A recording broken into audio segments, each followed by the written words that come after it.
Hey everyone, I'm Joe Brady and I'm here to take you on a journey through color in digital photography.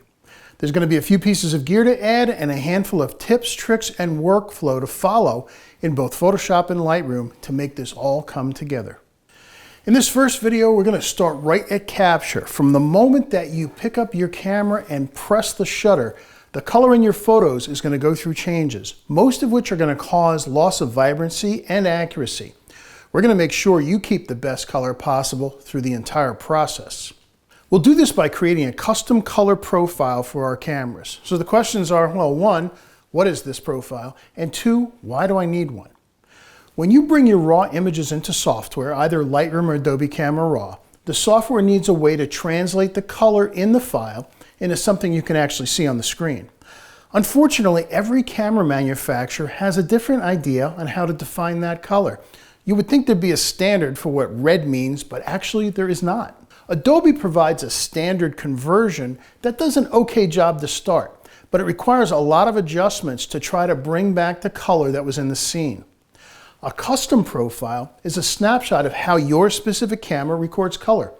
By having a target of known color values, I've got one right here, we'll talk about this, you can easily create a profile that will tell the software how to get the best color possible.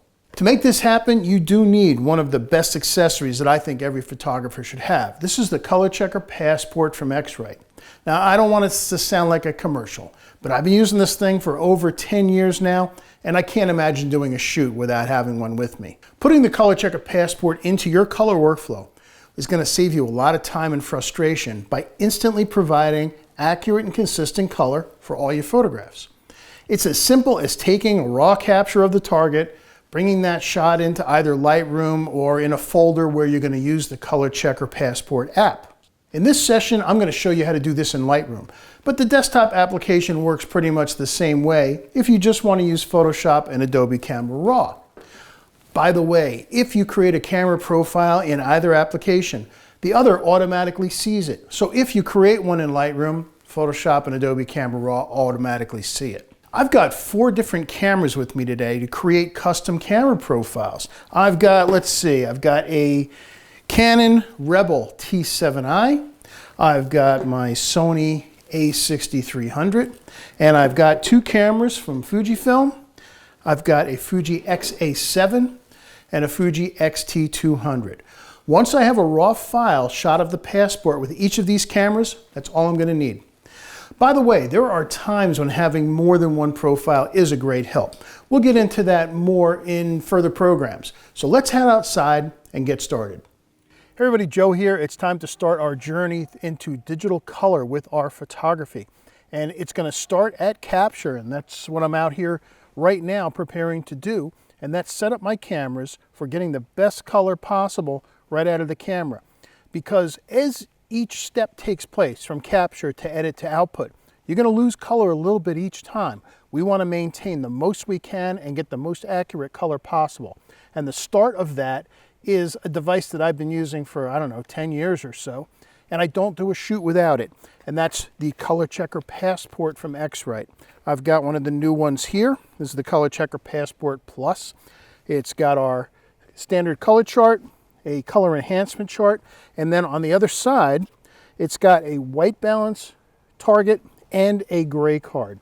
And this combination is something that I just do not shoot without. We'll explore it in detail, but really basically, it's simple to use, a little more to understand. We'll cover that when we get deeper into the course. But what you want to do is with each of your cameras, you want to take a picture of this. Now, this is where most of the action happens. This is a handy item that we'll see when we get into software. And all you need to do is simply take a well-exposed picture of this. You don't want to have any of the squares clipping. They need to all have data in them. So make sure your exposure is good, but that's it. I just want the sun illuminating it in full. And I'm going to get a great reference to have the best color possible. And once we bring it into software and you see how easy it is to use, I promise you're going to want one. So I'm going to get my cameras out and take pictures of this target. So there's my shot of the entire target. Again, I want to make sure there's sun on it. And I'm going to shoot one that's primarily the lower target as well. So that's as complicated So that's as complicated as it is to get started. I've got pictures of this. The rest is going to take place in software. So just make sure you have a good shot. There's a lot more that this thing can do, and we'll talk about it a little bit more. So here we are in Lightroom. I've imported all of the ColorChecker Passport shots from the various different cameras. And let's just take a quick look. You can see from the extension, I hit the I key in Lightroom to cycle through. CR2 is a Canon extension, so this is the Canon Rebel. There's a shot of both targets, and there's the shot just of the primary target. And by the way, so this is what you don't want to happen when you take a picture. You want to make sure there are no shadows over it. You don't want to have it looking like this. This target needs to be in full sun when you're doing this. So you don't want it to look like this. You want it to look like that, okay? So here's an ARW camera, ARW, which is the Sony extension. So this is with the Sony A6300. RAF is Fuji, and you can see from the I can see from the XF 18 to 55 millimeter lens. This was shot with the Fuji Xt 200. And then lastly, you see the XC 15 to 45 millimeter lens. This was photographed with the Fujifilm X-A7. So we're going to create profiles for each of these cameras, and we're going to see the difference between what Adobe is giving us with the standard Adobe color conversion versus having a custom color profile with the X-Rite ColorChecker Passport. So let's jump back to, I'll take this big one of the Rebel T7i, and here's what you do. It's very simple. So all you need to do is go to File, Export with Preset, ColorChecker Camera Calibration. I'm going to name it Rebel T7i, and I hit Save. Notice I did not have to do anything. I did no adjusting to the file. I did no white balancing because the software knows what to do to create these profiles. It finds the target. It knows that these patches here, for example, down in the bottom row, are neutral. It can white balance off of that. So this is a raw file. If you did make any changes on it, remember Lightroom doesn't build in changes until you export it to another file. So they would be ignored anyway. So you can see it's cooking up here. So let's just move on. Here's one with the Sony A6300. We'll do the same thing. Export with preset. And this is going to be Sony A6300. I'm going to add the word daylight. That's pretty obvious, but we'll put it in anyway. Click on save in that. You can see now it's doing two things. And we'll move along. Okay, so it's done with the first one. Notice it's saying that you have to restart Lightroom. We'll do that after we've created all four of our profiles. All right, here's the Fuji Xt 200. Let's go ahead and do the same with that. Export with preset. Now, typically, you're not going to have four different brands of or four different models of camera to do it once, but hey, why not? So this is going to be the Fujifilm Xt 200. Click on save there. All right, there's our second one done. That was a Sony 6300. So let's do our last one. This is going to be with the Fujifilm X-A7. All right, so after it's done creating the profiles, we'll need to restart Lightroom, and then we're going to come back in here. I want you to see how amazing the color change is going to be. All right, and there's our last one. So we're going to, as soon as it's done, we're going to restart Lightroom. So let's quit Lightroom. All right, so I've restarted Lightroom. Now let's go ahead and see how our new profiles affect the color response for each of our cameras. Now we do that in the Develop module, so we click on that. And right at the top of the basic panel, you see a profile called Adobe Color. If you don't have a custom camera profile, that's what you get. So if I click on here, I'm going to go to Browse. And if we scroll down, notice, look, here's the Canon Rebel T7i. It doesn't show me the other profiles I just created. It doesn't show me the Sony camera, the Fuji cameras, because the profiles are specific to the camera, and the software knows from the metadata in the file which profile goes with which camera. So I'm going to click on the star here to make it one of my favorites. Drum roll, please. Watch this. So here is the shot that we got with the Adobe Color profile. Watch what happens when we assign our custom profile now. So we come down and just choose the Canon Rebel T7i, and look at all those colors change. We got our colors back. What this is telling us is that the Adobe standard profile coming into Lightroom and in Adobe Camera Raw as well for that matter is costing us a lot of color. Particularly these three blues, this little triangle here, the blues, this kind of eggplant color, and this dark pink. Watch one more time. as we do that. I'm seeing it here, and also I'm seeing it on the red and the green. So a huge difference. And what's cool is you can then select all the images in your shoot. In this case, I just have these two here. So because that's Sony, there's Fuji. I can just now click on sync. I'm going to check none. I want the treatment and profile, the process version, and the calibration. Click synchronize. And what the software does is it applies these settings to all of them. Now, by the way, if your white balance was screwed up in your camera, let's say your white balance was something like that, which is what you'd get if you shot in daylight and you had it set for tungsten, come over here, get the white balance picker, and there's the actual true color. So one more time, that's what Adobe would have given us, or did give us. Look at the custom profile. So let's do the same thing, and let's see what happens with the Sony. That's the one we didn't want. Let's go a nice big one so we can see it clearly. Okay, so again, we go to Adobe Color and go to Browse. Scroll down, there's the Sony 6300 Daylight. Hit Close, and again, one more time, Adobe Color, and again, notice there's the 6300.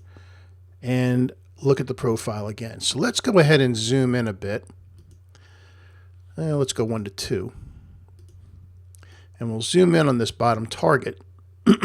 Again, so you can see before, there's with the custom profile, there's what we were getting. So there seems to be a theme here that consistently the Adobe standard color profile is costing us a lot of blues and colors that have a lot of blue in it, well, including this eggplant and this pink, also the red and green to a lesser degree. If you stare just at the red patch, there's the Adobe profile. It's a little bit weaker, but the blues are dramatic. And then let's move over to our, zoom out here. Let's take a look. This is the Fuji Xt 200. I can white balance pretty much off of any of these, so the white balance was good. But again, the profile, we go to Browse. Here's the Xt 200 profile. Hit Close. And again, there's the Adobe color profile.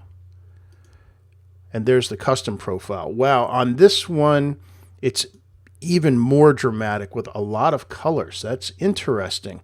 I'm seeing it in the yellows, the reds, this kind of salmon color. Well, almost all of the colors. Not only is the color, but the saturation has changed. So what this is telling me is that the Adobe color profile for this particular Fuji camera is not very good. And if you are not creating custom profiles, look at all the color you're giving up. Let's move on to our last Fuji camera. Here, we'll do this nice big one here. Let's go over to Browse one more time. And notice, even though it's a Fujifilm camera, since it's a different model, it's got a different profile. So let's hit Close again. Again, here's the Adobe standard. We can check our white balance also. That was good. And look at that dramatic change between what we were getting with the Adobe color and the custom profile for the camera. So what this is telling me so far is all cameras are going to really benefit and get a lot better color if you just go through this simple step of creating a custom camera profile. And certain cameras, and again, I don't have enough data points to confirm this, but so far from what I'm seeing, the Fuji cameras really benefit.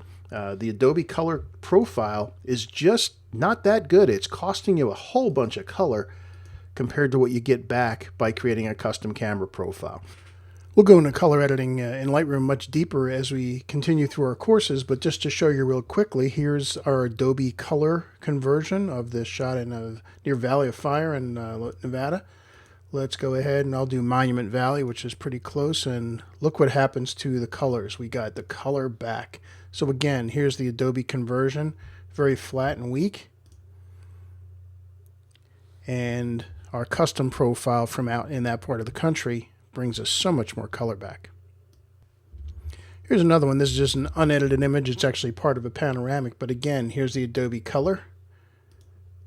And look what happens to our skies. Look how we get our blues back compared to that Adobe color. Dramatically different. So I hope that made clear how important these things are. Custom camera profiles, easy to do, incredibly powerful. It will make your color editing so much easier because once you create one, assign it to all the images that you took in that shoot, and you're done. You've got perfect color to start with. Using the ColorChecker Passport to create custom camera profiles is going to save you so much time in your editing and give you so much better color. It's going to save you so much time on your editing, and it's going to make the journey from capture to edit to output so much easier, so much more rewarding, because you're going to get the best color you can with very little effort. Now that you've seen how much color is being returned to you with the ColorChecker Passport, I know you want to have one.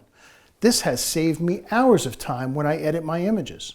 And having the best color possible at the start is the first step to a color workflow that ensures consistently great color results. The next step, which is possibly the most important one in our journey through a color workflow, is to make sure our screens are showing the best color possible. This involves a bit of hardware to calibrate our monitors. So join me in the next video as we do a monitor calibration, and within there I'll follow up with a tutorial on color editing an image in preparation for print. Thanks for watching. I'll see you in the next video. Wait, one more thing. I've got a special offer for you so that you can get your own ColorChecker Passport at a special price.